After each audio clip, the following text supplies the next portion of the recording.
أعوذ بالله من الشيطان الرجيم. بسم الله الرحمن الرحيم. سيقول السفهاء من الناس ما ولاهم عن قبلتهم التي كانوا عليها قل لله المشرق والمغرب يهدي من يشاء إلى صراط مستقيم. وكذلك جعلناكم أمة وسطا لتكونوا شهداء على الناس ويكون الرسول عليكم شهيدا. وما جعلنا القبلة التي كنت عليها إلا لنعلم من يتبع الرسول ممن ينقلب على عقبيه، وإن كانت لكبيرة إلا على الذين هدى الله، وما كان الله ليضيع إيمانكم إن الله بالناس لرءوف رحيم. قد نرى تقلب وجهك في السماء فلنولينك قبلة ترضاها فول وجهك شطر المسجد الحرام وحيث ما كنتم فولوا وجوهكم شطره وإن الذين أوتوا الكتاب ليعلمون أنه الحق من ربهم وما الله بغافل عما يعملون. ولئن أتيت الذين أوتوا الكتاب بكل آية ما تبعوا قبلتك وما أنت بتابع قبلتهم وما بعضهم بتابع قبلة بعض. ولئن اتبعت أهواءهم من بعد ما جاءك من العلم إنك إذا لمن الظالمين. الذين آتيناهم الكتاب يعرفونه كما يعرفون أبناءهم وإن فريقا منهم ليكتمون الحق وهم يعلمون. الحق من ربك فلا تكونن من الممترين. ولكل وجهة هو موليها فاستبقوا الخيرات أينما تكونوا يأت بكم الله جميعا إن الله على كل شيء قدير. ومن حيث خرجت فول وجهك شطر المسجد الحرام وإنه للحق من ربك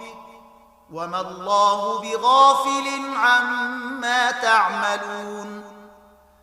ومن حيث خرجت فول وجهك شطر المسجد الحرام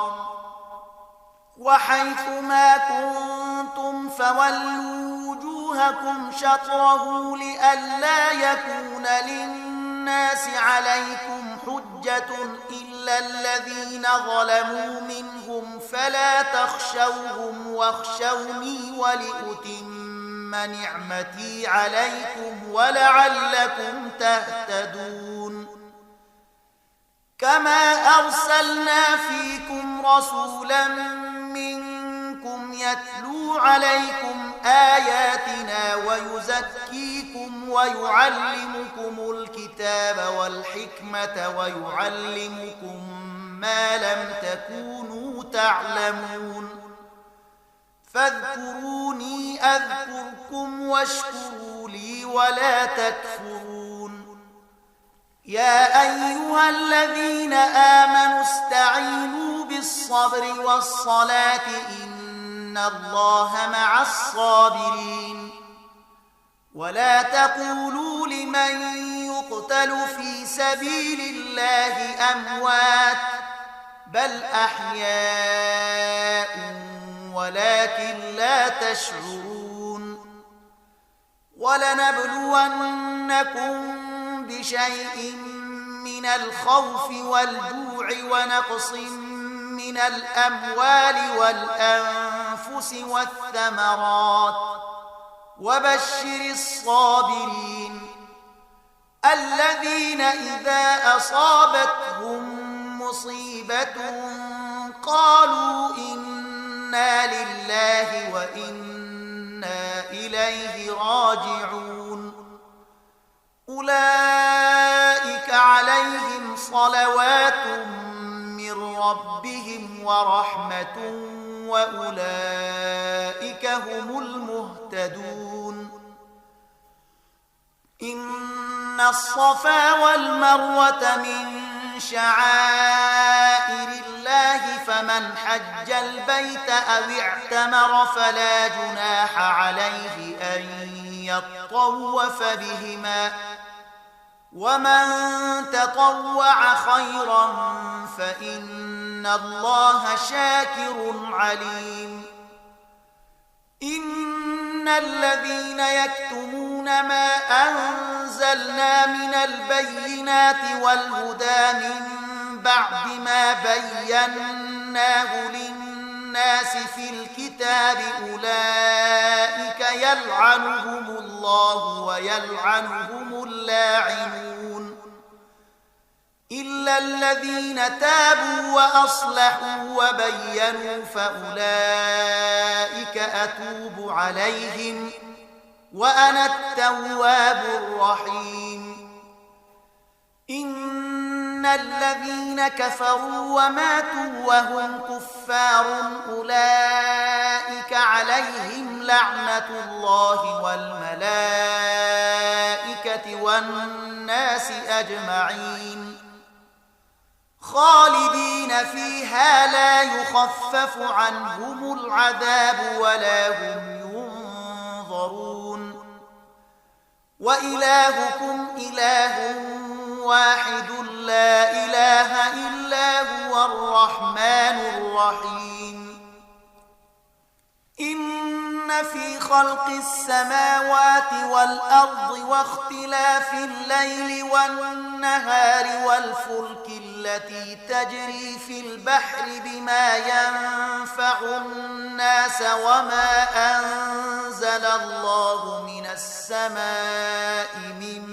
ماء فأحيا به الأرض بعد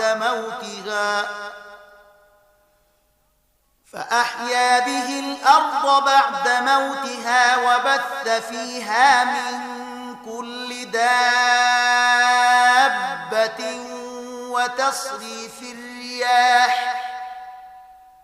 وتصريف الرياح والسحاب المسخر بين السماء والأرض لآيات لقوم يعقلون ومن الناس من يتخذ من دون الله أندادا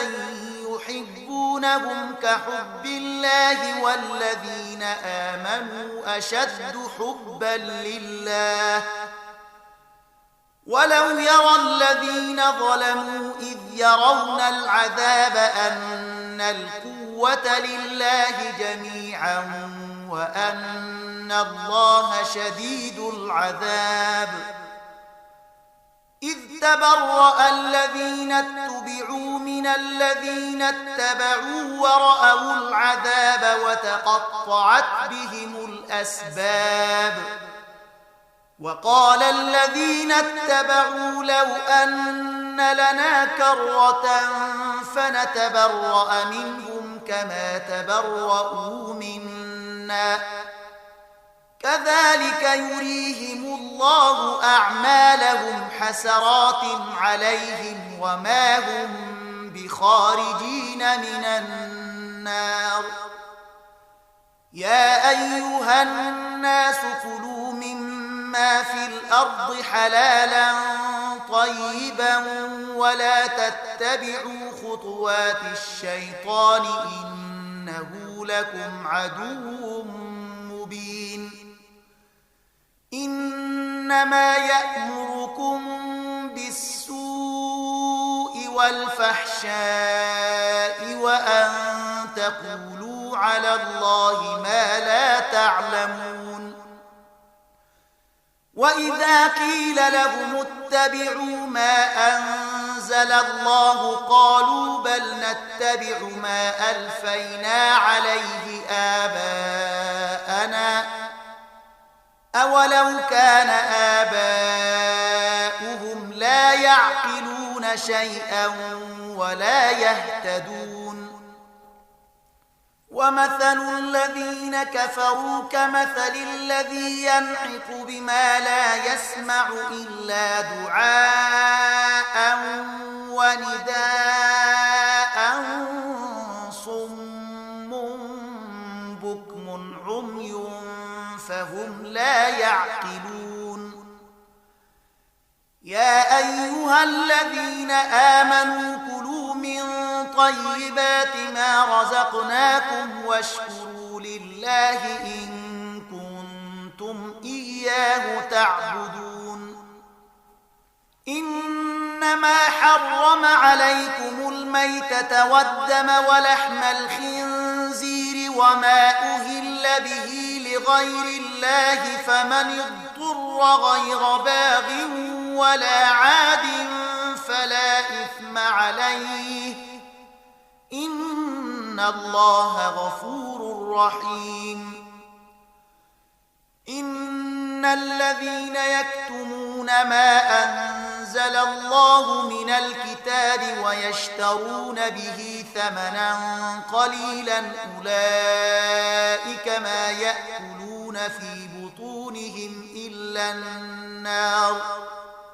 أولئك ما يأكلون في بطونهم إلا النار ولا يكلمهم الله يوم القيامة ولا يزكيهم ولهم عذاب أليم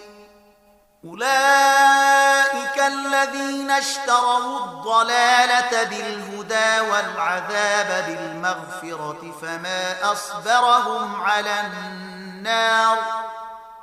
ذلك بأن الله نزل الكتاب بالحق وإن الذين اختلفوا في الكتاب لفي شقاق بعيد ليس البر أن تولوا وجوهكم قبل المشرق والمغرب ولكن البر من آمن بالله واليوم الآخر والملائكة والكتاب والنبيين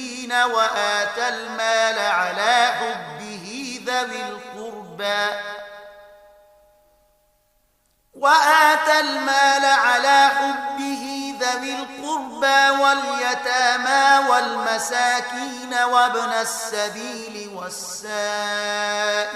وفي الرقاب وأقام الصلاة وآتى الزكاة والموفون بعهدهم إذا عاهدوا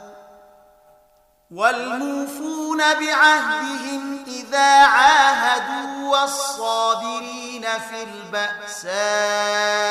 والضراء وحين البأس أولئك الذين صدقوا وأولئك هم المتقون يا أيها الذين آمنوا كتب عليكم القصاص في القتلى الحر بالحر والعبد بالعبد والأنثى بالأنثى فمن عفي له من أخيه شيء فاتباع بالمعروف وأداء إليه بإحسان ذلك تخفيف من ربكم ورحمة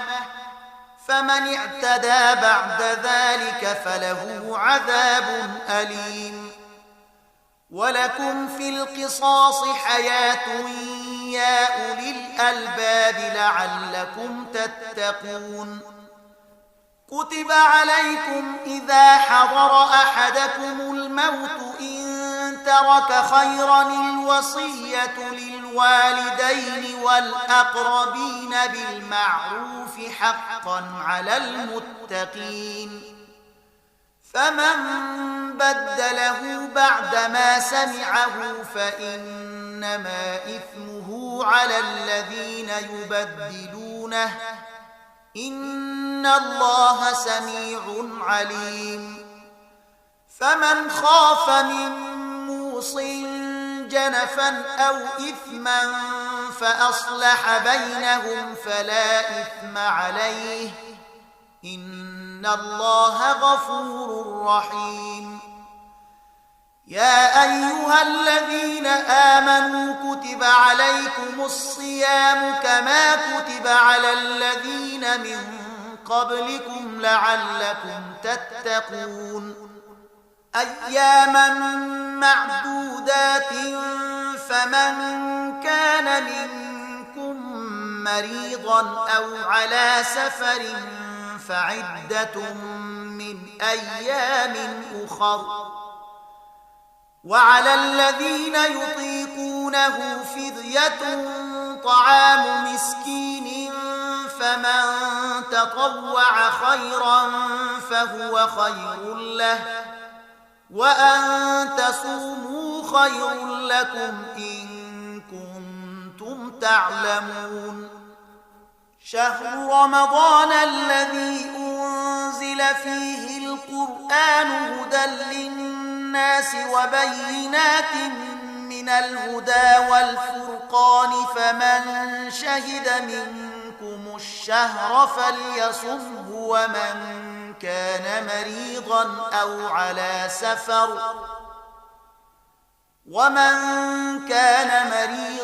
أو على سفر فعدة من أيام أخر. يريد الله بكم اليسر ولا يريد بكم العسر ولتكملوا العدة ولتكبروا الله على ما هداكم ولعلكم تشكرون. وإذا سألك عبادي عني فإني قريب أجيب دعوة الداع إذا دعاني فليستجيبوا لي وليؤمنوا بي لعلهم يرشدون. أحل لكم ليلة الصيام الرفث إلى نسائكم هن لباس لكم وأنتم لباس لهن.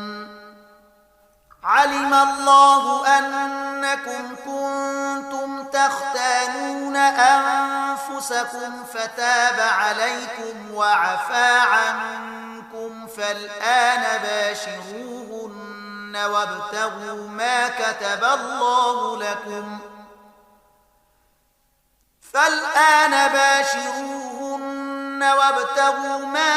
الله لكم وكلوا واشربوا حتى يتبين لكم الخيط الأبيض من الخيط الأسود من الفجر ثم أتموا الصيام إلى الليل ولا تباشروهن وأنتم عاكفون في المساجد تلك حدود الله فلا تقربوها كذلك يبين الله آياته للناس لعلهم يتقون. ولا تأكلوا أموالكم بينكم بالباطل وتدلوا بها إلى الحكام لتأكلوا فريقا من أموال الناس بالإثم وأنتم تعلمون. يسألونك عن الأهلة قل هي مواقيت للناس والحج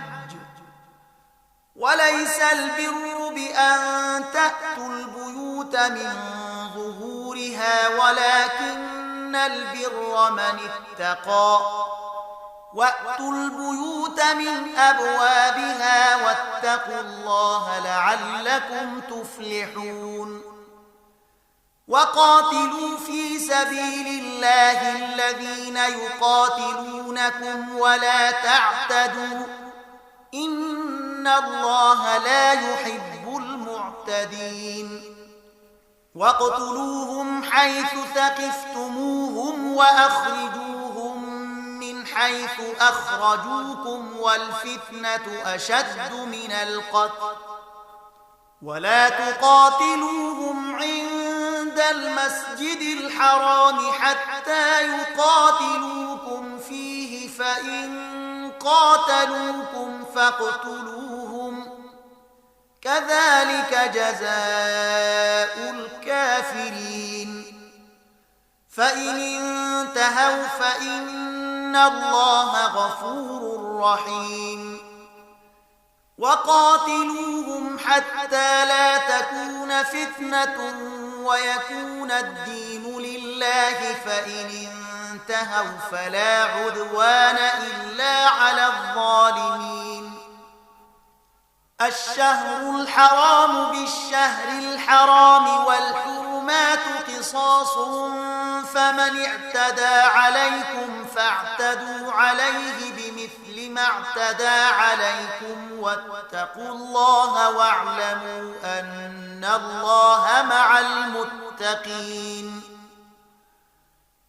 وأنفقوا في سبيل الله ولا تلقوا بأيديكم إلى التهلكة وأحسنوا إن الله يحب المحسنين وأتموا الحج والعمرة لله فإن أحصرتم فما استيسر من الهدي ولا تحلقوا رؤوسكم حتى يبلغ الهدي محله فمن كان منكم مريضا أو به أذى من رأسه ففدية من صيام فمن كان منكم مريضا أو به أذى من رأسه ففدية من صيام أو صدقة أو نسك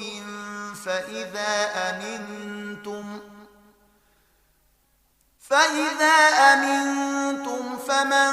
تمتع بالعمرة إلى الحج فما استيسر من الهدي فمن لم يجد فصيام 3 أيام في الحج و7 إذا رجعتم تلك 10 كاملة ذلك لمن لم يكن أهله حاضر المسجد الحرام واتقوا الله واعلموا أن الله شديد العقاب الحج أشهر معلومات فمن فرض فيهن الحج فلا رفث ولا فسوق ولا جدال في الحج وما تفعلوا من خير يعلمه الله وتزودوا فإن خير الزاد التقوى واتقون يا أولي الألباب ليس عليكم جناح أن تبتغوا فضلا من ربكم فإذا أفضتم من عرفات فاذكروا الله عند المشعر الحرام واذكروه كما هداكم وإن كنتم من قبله لمن الضالين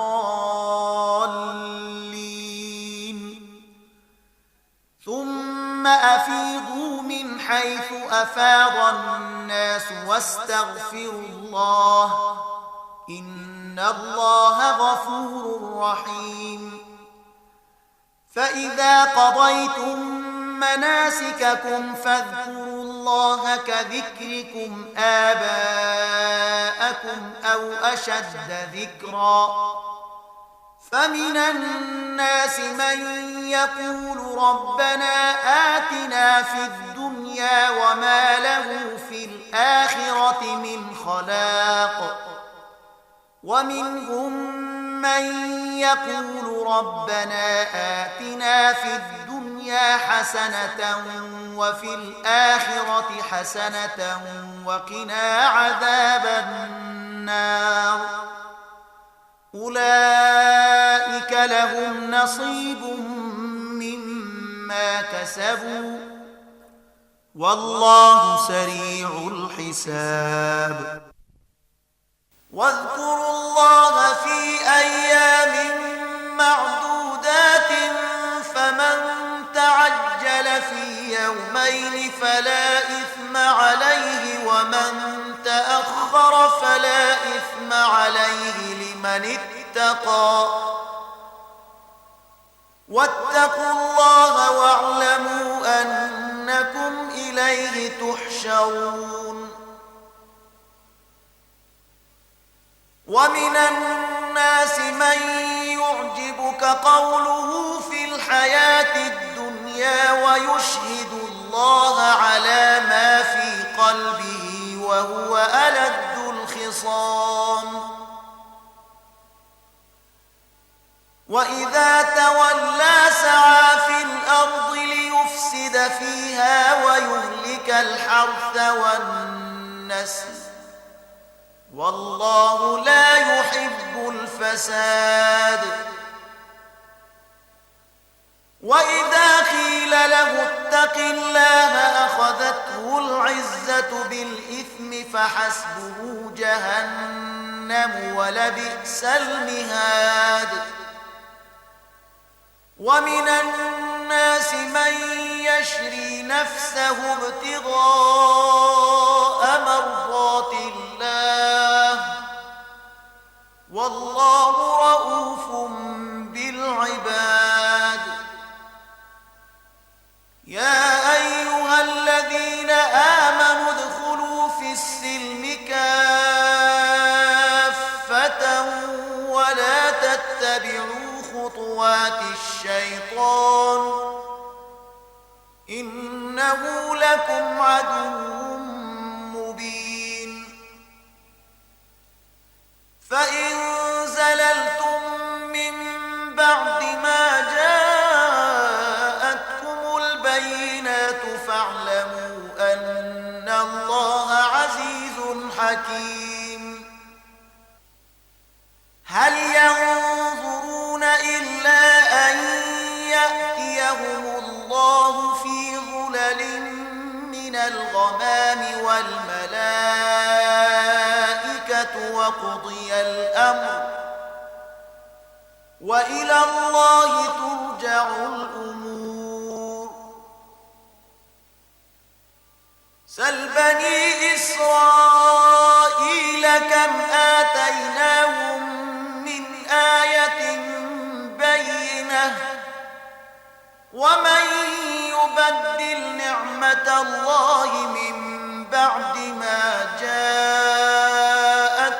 فإن الله شديد العقاب زين للذين كفروا الحياة الدنيا ويسخرون من الذين آمنوا والذين اتقوا فوقهم يوم القيامة والله يرزق من يشاء بغير حساب كان الناس أمة واحدة فبعث الله النبيين مبشرين ومنذرين وأنزل معهم الكتاب بالحق ليحكم بين الناس فيما اختلفوا فيه وما اختلف فيه إلا الذين أوتوه من بعد ما جاءتهم البينات هدى الله الذين آمنوا لما اختلفوا فيه من الحق بإذنه والله يهدي من يشاء إلى صراط مستقيم أم حسبتم أن تدخلوا الجنة ولما يأتكم مثل الذين خلوا من قبلكم مستهم البأساء والضراء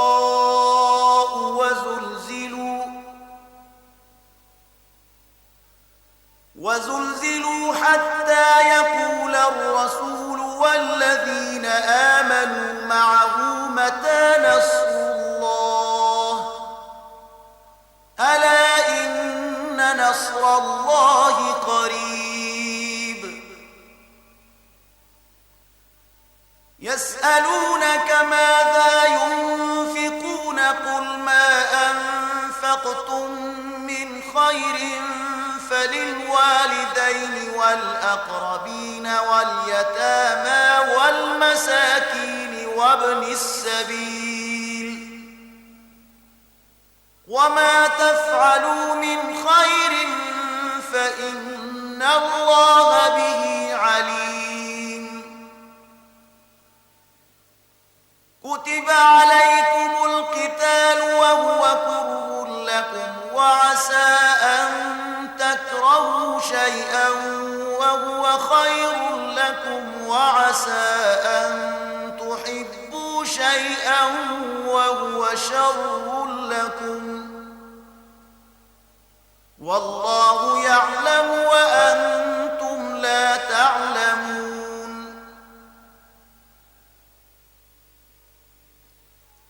يسألونك عن الشهر الحرام قتال فيه قل قتال فيه كبير وصد عن سبيل الله وكفر به والمسجد الحرام وإخراج أهله منه أكبر عند الله والفتنة أكبر من القتل ولا يزالون يقاتلونكم حتى يردوكم عن دينكم إن استطاعوا ومن يرتدد منكم عن دينه فيمت وهو كافر فأولئك حبطت أعمالهم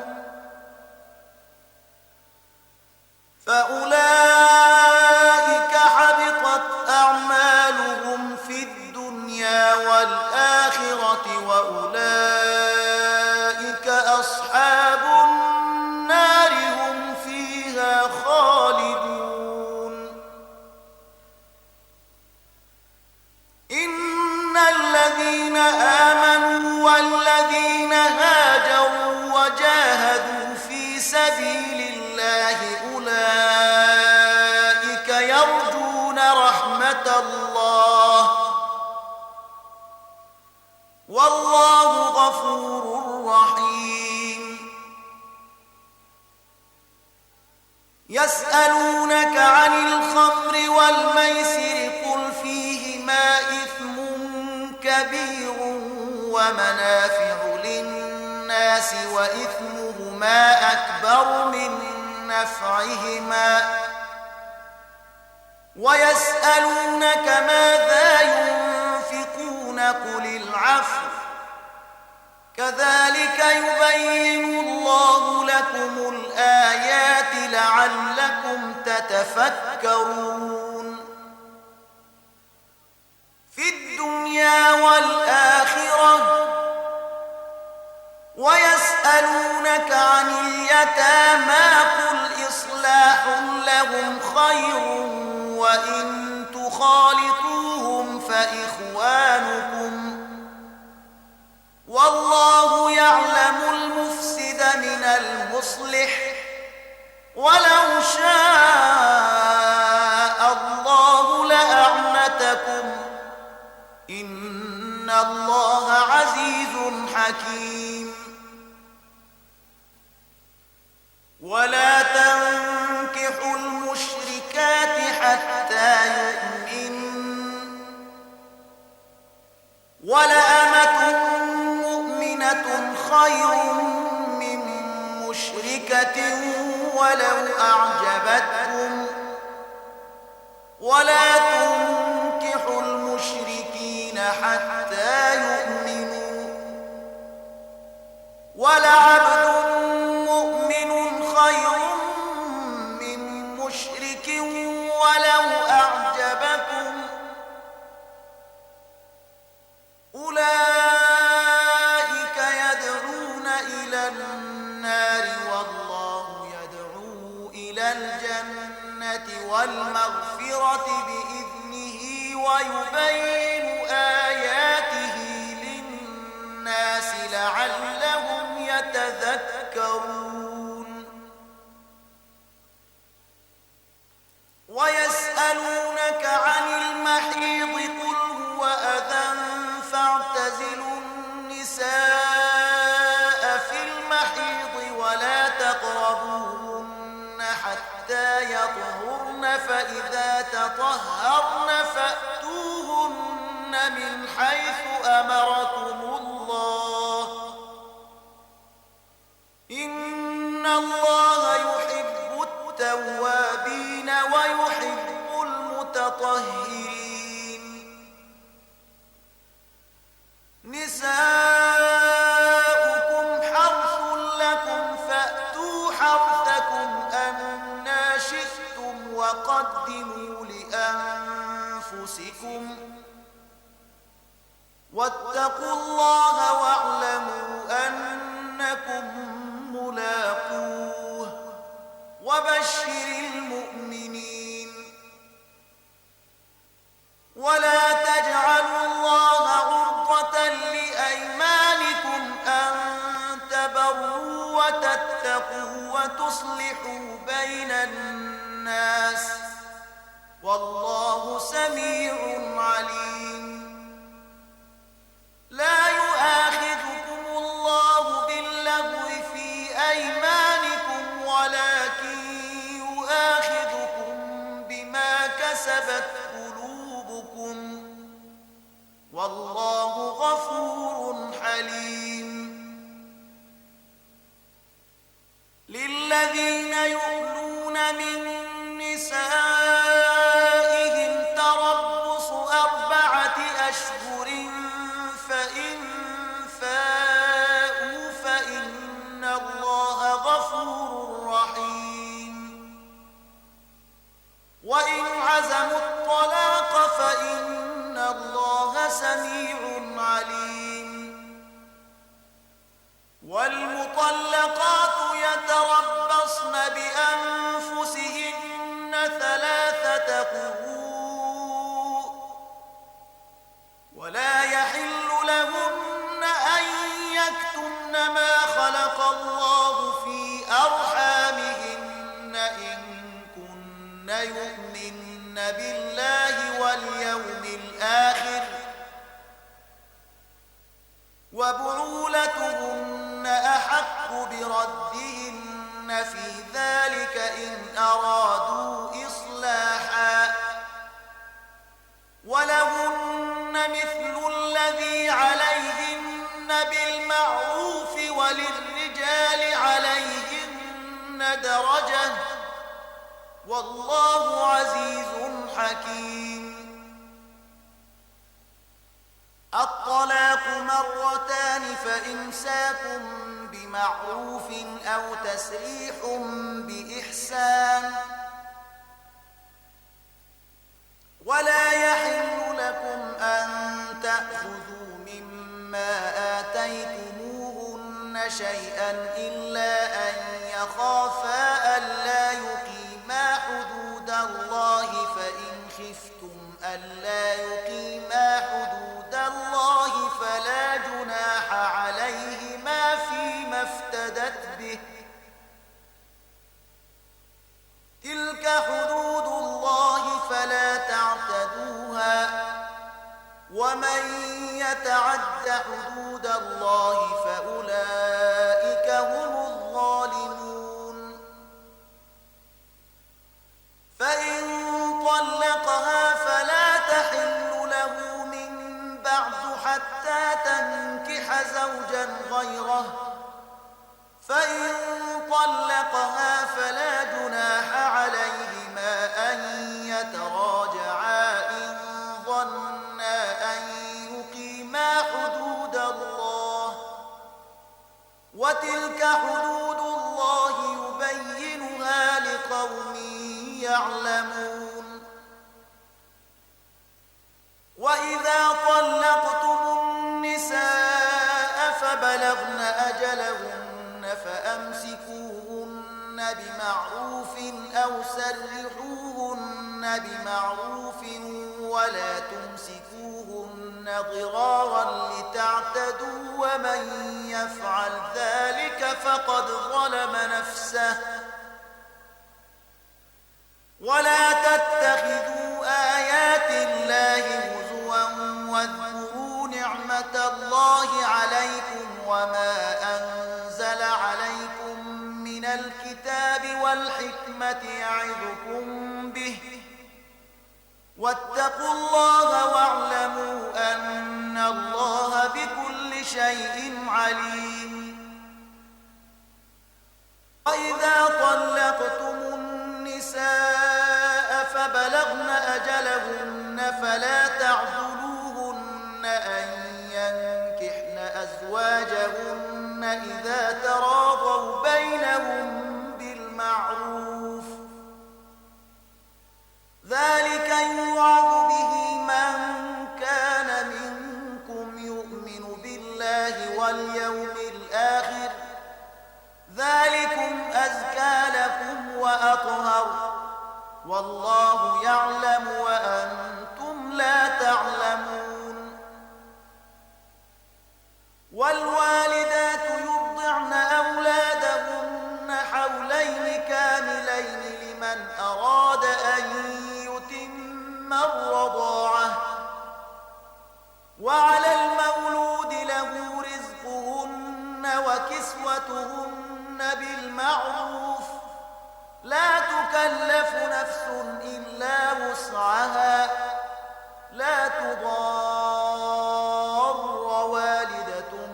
بولدها ولا مولود له بولده، وعلى الوارث مثل ذلك، فإن أرادا فصالا عن تراض منهما وتشاور فلا جناح عليهما. وإن أردتم أن تسترضعوا أولادكم فلا جناح عليكم إذا سلمتم ما آتيتم بالمعروف، واتقوا الله واعلموا أن الله بما تعملون بصير.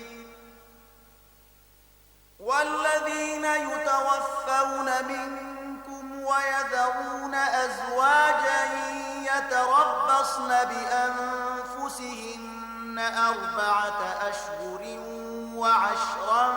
فإذا بلغن أجلهن فلا جناح عليكم فيما فعلن في أنفسهن بالمعروف، والله بما تعملون خبير. ولا جناح عليكم فيما عرضتم به من خطبة النساء أو أكننتم في أنفسكم، علم الله أنكم ستذكرونهن ولكن لا تواعدوهن سرا إلا أن تقولوا قولا معروفا، ولا تعزموا عقدة النكاح حتى يبلغ الكتاب أجله، واعلموا أن الله يعلم ما في أنفسكم فاحذروه، واعلموا أن الله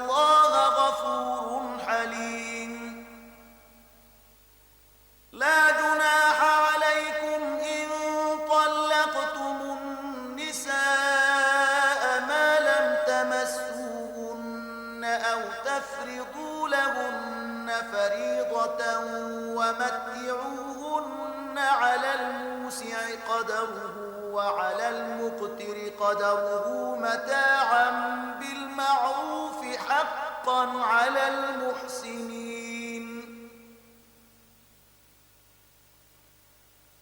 وإن طلقتموهن من قبل أن تمسوهن وقد فرضتم لهن فريضة فنصف ما فرضتم إلا أن يعفون أو يعفو الذي بيده عقدة النكاح وأن تعفوا أقرب للتقوى ولا تنسوا الفضل بينكم إن الله بما تعملون بصير. حافظوا على الصلوات والصلاة الوسطى وقوموا لله قانتين. فإن خفتم فرجالا أو ركبانا فإذا أمنتم فاذكروا الله كما علمكم ما لم تكونوا تعلمون. والذين يتوفون منكم ويذرون أزواجا وصية لأزواجهم متاعا إلى الحول غير إخراج فإن خرجن فلا جناح عليكم فيما فعلن في أنفسهن من معروف والله عزيز حكيم. وللمطلقات متاع بالمعروف حقا على المتقين. كذلك يبين الله لكم آياته لعلكم تعقلون. ألم تر إلى الذين خرجوا من ديارهم وهم ألوف حذر الموت فقال لهم الله موتوا ثم أحياهم إن الله لذو فضل على الناس ولكن أكثر الناس لا يشكرون. وقاتلوا في سبيل الله واعلموا أن الله سميع عليم. من ذا الذي يقرض الله قرضا حسنا فيضاعفه له أضعافا كثيرة والله يقبض ويبسط وإليه ترجعون. ألم تر إلى الملأ من بني إسرائيل من بعد موسى إذ قالوا لنبي له ابعث لنا ملكا نقاتل في سبيل الله قال هل عسيتم إن كتب عليكم القتال ألا تقاتلوا قال هل عسيتم إن كتب عليكم القتال ألا تقاتلوا قالوا وما لنا ألا نقاتل في سبيل الله وقد أخرجنا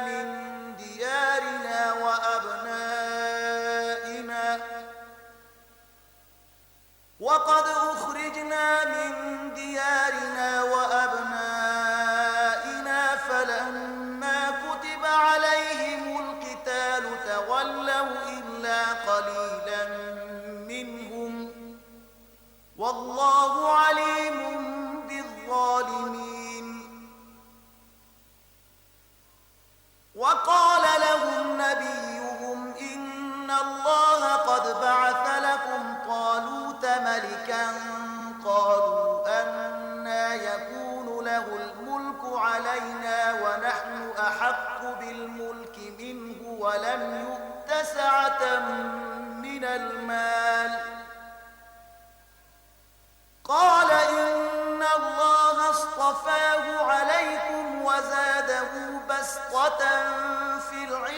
والجسم، والله يؤتي ملكه من يشاء، والله واسع عليم. وقال لهم نبيهم إن آية ملكه أن يأتيكم التابوت فيه سكينة من ربكم وبقية مما ترك آل موسى وآل هارون تحمله الملائكة، إن في ذلك لآية لكم إن كنتم مؤمنين. فلما فصل طالوت بالجنود قال إن الله مبتليكم بنهر، فمن شرب منه فليس مني، ومن لم يطعمه فإنه مني إلا من اغترف غرفة بيده فشربوا منه إلا قليلا منهم. فلما جاوزه هو والذين آمنوا معه قالوا لا طاقة لنا اليوم بجالوت وجنوده. قال الذين يظنون أنهم ملاقو الله كم من فئة قليلة غلبت فئة كثيرة بإذن الله، والله مع الصابرين. ولما برزوا لجالوت وجنوده قالوا ربنا أفرغ علينا صبرا وثبت أقدامنا وانصرنا على القوم الكافرين. فهزموهم بإذن الله، وقتل داود جالوت وآتاه الله الملك والحكمة وعلمه مما يشاء. ولولا دفع الله الناس بعضهم ببعض لفسدت الأرض، ولكن الله ذو فضل على العالمين. تلك آيات الله نتلوها عليك بالحق، وإنك لمن المرسلين. صدق الله العظيم.